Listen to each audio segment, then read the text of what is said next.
everybody, welcome to E Prime for this evening. I am Daydran. Dancehall Road March back on the scene. Originally slated for 2020, but with the onset of the COVID-19 pandemic, the idea was shelved as the government ordered no public gatherings. But Dancehall Queen Carleen determined to bring her idea to fruition with a relaunch.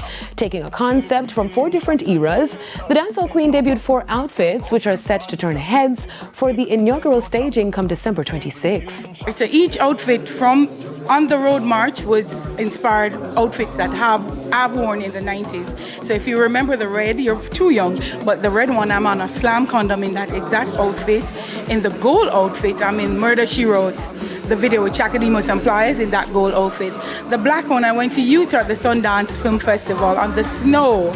And the green one, I also work with Supercat at Sunsplash. While the event relies on the support of locals and those in the diaspora, she says the event has already drawn international interest. I do have interest from Greece, Italy, and Portugal already. And with concerns looming over the lack of funds for the festive season, it's the only time we have money in December.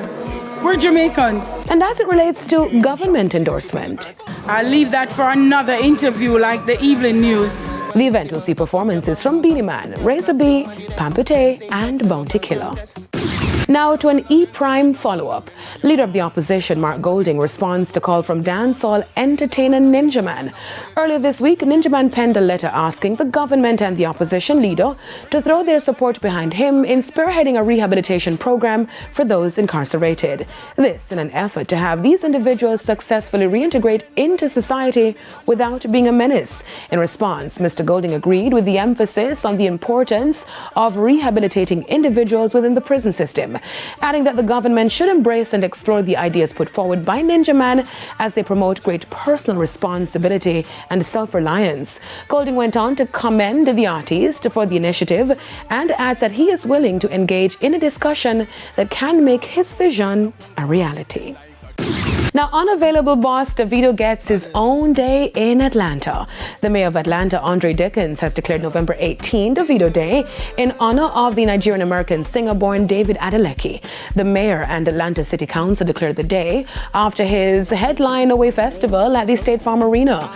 The mayor thanked Davido for his contributions to the music industry, as well as his efforts as a renowned singer, songwriter, producer, business leader, philanthropist, and community advocate. Now, the Fulton County Board of Commissioners also honored Davido, proclaiming November 21 Davido Appreciation Day in Fulton County, Georgia. Both cities recognizing Davido's contribution to music and entertainment. That's it for E Prime this evening. I am Daydran. Thank you for watching.